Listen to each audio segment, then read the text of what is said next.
Hello guys, welcome back to the channel. और आज हम पढ़ने वाले हैं क्लास 10th का चैप्टर भोली।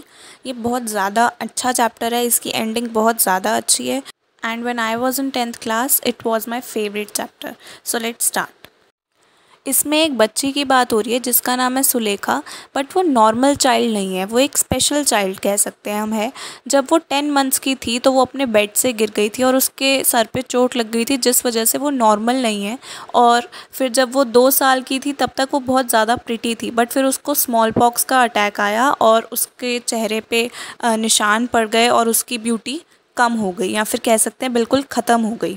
जब तक वो 5 साल की थी वो कुछ भी नहीं बोलती थी। 5 साल तक उसने कुछ बोलना स्टार्ट नहीं किया था, और जब उसने बोलना स्टार्ट किया तो वो स्टैमर करने लगी, मतलब हकला हकला के बोलती थी, रुक रुक के बोलती थी, क्लियर नहीं बोल पाती थी। उसकी इन चीज़ों की वजह से, नॉर्मल ना होने की वजह से, लोगों ने उसका नाम सुलेखा से भोली रख दिया। अ सिंपलटन। सिंपलटन का मतलब है वो जो थोड़ा सा फुलिश हो, जो नासमझ हो, थोड़ा सा जिसे चीज़ें कम समझ में आती हो, उसको हम सिंपलटन बोलते हैं। लोग उसकी मिमिक्री करते थे, उसका बहुत ज़्यादा मजाक उड़ाते थे। जो उसके पापा थे रामलाल, उसके 7 बच्चे थे जिसमें से 3 बेटे थे और 4 बेटियाँ थीं, और उनमें से सबसे छोटी भोली थी। रामलाल अच्छा खासा पैसा कमाता था, सारे बच्चे बहुत हेल्दी थे, प्रिटी थे, उसके सारे बेटे शहर में गए हुए थे पढ़ने के लिए, बट जो भोली थी बस एक वही ऐसी थी, बाकी सब एकदम परफेक्ट थे। जो उसकी सबसे बड़ी बेटी थी रामलाल की, राधा, उसकी शादी हो चुकी थी। मंगला जो सेकंड डॉटर थी उसकी मैरिज भी सेट थी, और थर्ड उसने सोचा था कि जब मंगला की शादी हो जाएगी तब वो चंपा की शादी करेगा। वो सब बहुत गुड लुकिंग हेल्दी गर्ल्स थी और उनके लिए दूल्हा ढूंढना मुश्किल बिल्कुल भी नहीं था, अनलाइक भोली। और इसी वजह से रामलाल भोली के लिए बहुत ज़्यादा वरीड थे, क्योंकि ना तो वो इंटेलिजेंट थी और ना ही वो देखने में प्रिटी थी। जब भोली 7 साल की थी तब मंगला की शादी हो चुकी थी, और उसी टाइम पे एक प्राइमरी स्कूल गर्ल्स के लिए उनके गांव में खुला था। तहसीलदार साहब आए थे ओपनिंग सेरेमनी करने के लिए, और उन्होंने रामलाल को कहा था, एज अ रेवेन्यू ऑफिशियल तुम रिप्रेजेंटेटिव हो of the government in the village, तो तुम्हें एक एग्जाम्पल सेट करना है विलेजर्स के लिए। तुम्हें अपनी बेटियों को भी स्कूल भेजना चाहिए ताकि लोगों के लिए एग्जाम्पल सेट हो सके। उस रात जब रामलाल ने अपनी वाइफ से ये बात डिस्कस करी तो उसकी वाइफ रोने लगी और बोली कि क्या तुम पागल हो गए हो, अगर गर्ल्स स्कूल जाएंगी तो उनसे शादी कौन करेगा। वो पुराने ज़माने की सोच की थी और उनके लिए गर्ल्स का स्कूल जाना नॉर्मल नहीं था। पर रामलाल में इतनी हिम्मत नहीं थी कि वो तहसीलदार की बोली हुई चीज़ को डिसोबे कर दे, तो उसने लास्ट में बोला उसकी वाइफ ने, तुम एक काम करो, भोली को स्कूल भेज दो, क्योंकि वो इतनी अगली है, उससे कौन शादी करेगा। कम से कम वो स्कूल जाएगी तो थोड़ी बहुत समझ आएगी, उसमें कुछ स्कोप है उसकी शादी का। तो इसीलिए उन्होंने फिर डिसाइड किया कि वो भोली को स्कूल भेजेंगे। अगले दिन रामलाल ने भोली का हाथ पकड़ा और उसको बोला ज़बरदस्ती कि चलो तुम्हें स्कूल लेके जाऊंगा। भोली बहुत ज़्यादा डर गई थी, क्योंकि उसको नहीं पता था उसके साथ क्या होने वाला है। भोली को नहीं पता था स्कूल क्या होता है, इसीलिए उसके दिमाग में आया कि कुछ दिन पहले लक्ष्मी जो उनकी काऊ थी उसको घर से निकाल के बेच दिया गया था, तो उसको लगा उसके साथ भी यही होने वाला है। दिस इज़ इम्पॉर्टेंट पॉइंट, इसको ध्यान रखना। तो वो बोलने लग गई कि नहीं मुझे नहीं जाना, तो रामलाल ने उसको बहुत ज़ोर से डांटा कि मैं तुम्हें स्कूल ही लेके जा रहा हूँ बस। और उसने अपनी वाइफ को बोला कि इसको थोड़े अच्छे से कपड़े पहनाओ, वरना टीचर क्या सोचेगी ये कैसी बन के आई है। आज तक कभी भी भोली के लिए नए कपड़े आए ही नहीं थे। उसकी जो बहनों के कपड़े छोटे हो जाते थे वही उसको पहना दिए जाते थे, बट फर्स्ट टाइम उसके बालों की केयर की गई थी, उसको नहलाया गया था, उसको अच्छे कपड़े पहनाए गए थे, वरना कोई भी उसका ध्यान नहीं रखता था बिल्कुल भी। और जब उसकी केयर की जा रही थी तब उसको थोड़ा बहुत लगने लगा कि कम से कम वो घर से किसी अच्छी जगह पे जा रही है। फिर जब वो स्कूल पहुँचे, रामलाल ने भोली को हेड मिस्ट्रेस के पास छोड़ा। उसने देखा कि सब बच्चे बैठ के पढ़ रहे हैं, और हेड मिस्ट्रेस ने भी भोली को बैठने के लिए कहा, और भोली ने बात मानी और वो बैठ गई।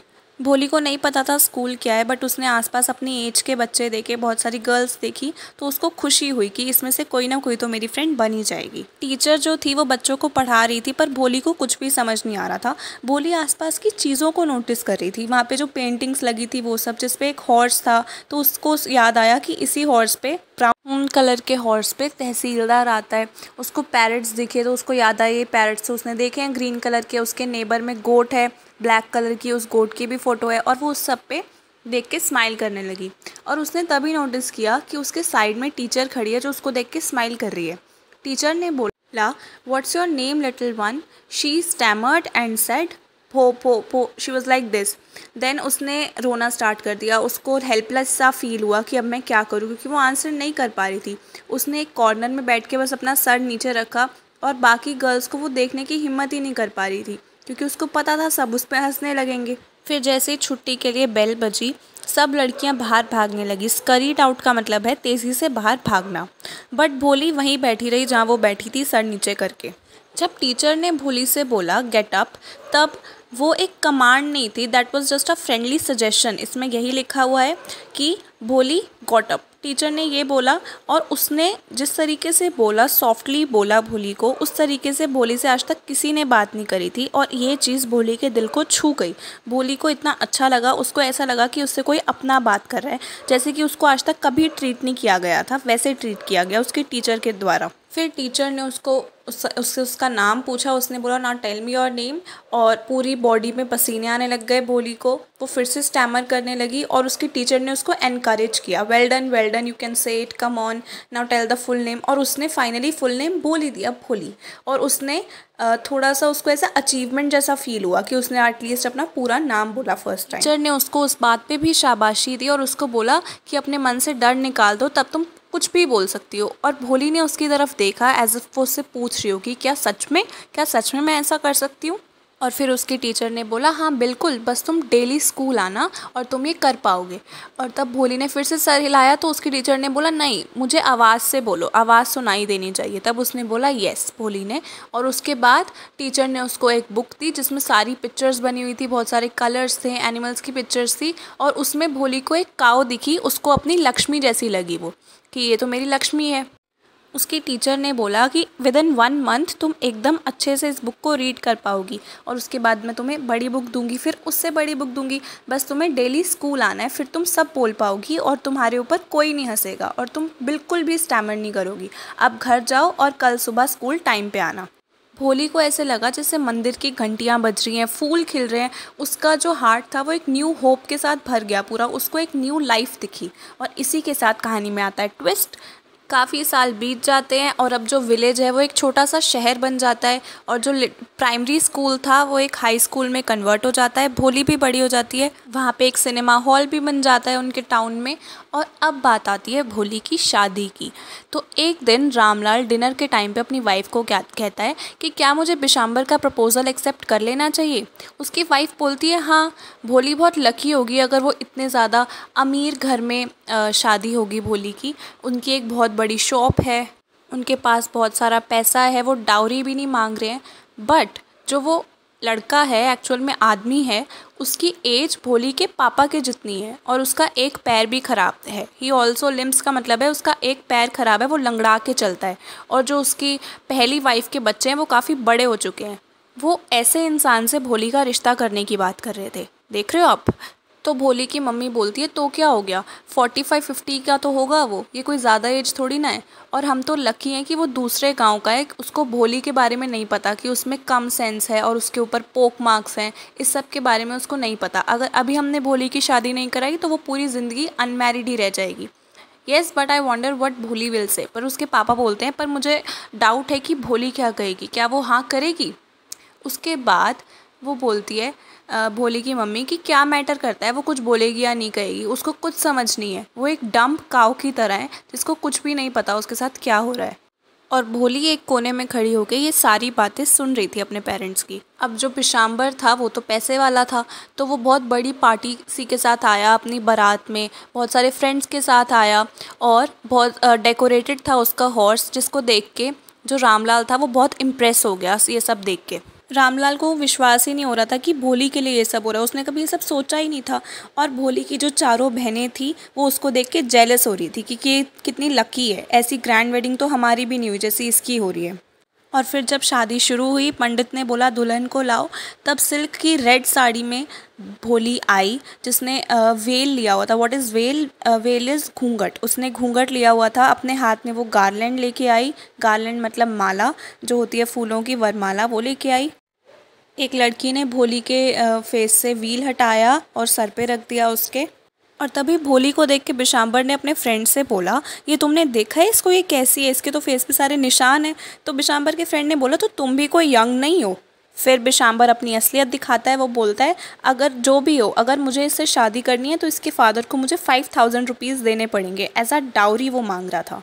फिर रामलाल जाके अपनी पगड़ी उतार के बिशाम्बर के पैरों में रखता है और बोलता है प्लीज़ मुझे नीचा मत दिखाओ, मैं आपको 2000 रुपीज़ दे सकता हूँ, वो रख लो। बिशाम्बर बोलता है मैं 5000 रुपीज़ ही लूँगा, वरना अपनी बेटी को अपने पास रखो। तो फिर रामलाल बोलता है हम कभी किसी को अपना मुँह नहीं दिखा पाएंगे अगर आज शादी नहीं हुई तो।